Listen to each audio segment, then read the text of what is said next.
Now, Chet is joined by our locally visit for Fish, Wildlife, and Parks. Chet.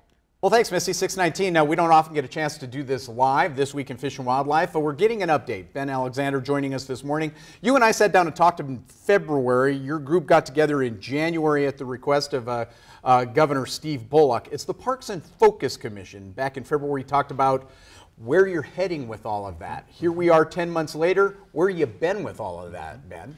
Thanks, Chet. I'm helping to staff a governor-appointed commission focusing on rebuilding our state park system. And we've been working for 10 months, listening to Montanans, holding public meetings, doing research, looking at the best state park systems in our region. And we've come up with a set of draft recommendations for improving our state park systems for Montanans.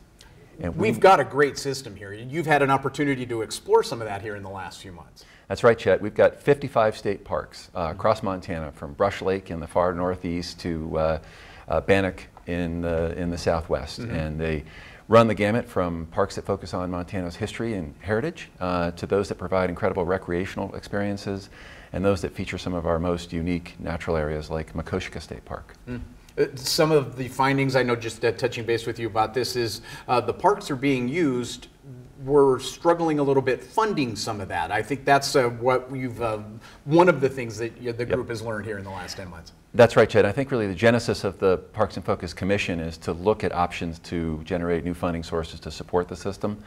We have, as you mentioned, 55 state parks, 2.6 million visits last year and growing, but we have a flat or declining budget if you adjust for inflation.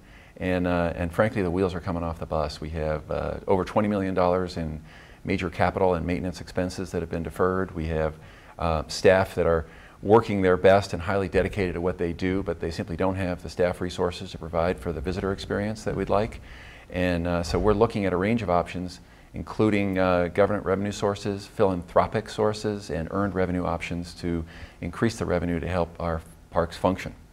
The 10 months worth of work, do you feel that going forward it was worth that? Do you think you've learned what you needed to, and do you think you're able to pitch it to get us to the next level? Well, I think the Commission feels good about the suite of recommendations we've been able to make, and we're at that point now where we're seeking more robust public comment. And Chet, we have a 2-week window now where we are posting these draft recommendations for review by the public. And we're very fortunate in Montana in that all of our meetings are open, in daylight, sunshine laws, and the rest. And we're a relatively small state in population, so your voice matters. And we really want to encourage people to take a look at these draft recommendations and let us know what they think. And they can do that by visiting the website Charting a New Tomorrow. That's chartinganewtomorrow.com. Perfect. And that's where the draft recommendations are posted. There's an online form you can fill out, and we'll get those and analyze those comments, and we'll bake those into the final recommendations that we'll submit to the governor. That's perfect. Again, Ben Alexander joining us live this morning. We're going to continue to check in with you on that, but again, Charting a New Tomorrow. Chartinganewtomorrow.com. That's perfect. Go on and check that out until November 7th. You can comment until then. That's right, Chet. That's perfect. Ben, thanks for joining us. Appreciate that very much. Thanks for having us. We're going to take a quick break. When we come back, Matt has your forecast. Stick around. This Week in Fish and Wildlife was brought to you by Toyota. Let's go places.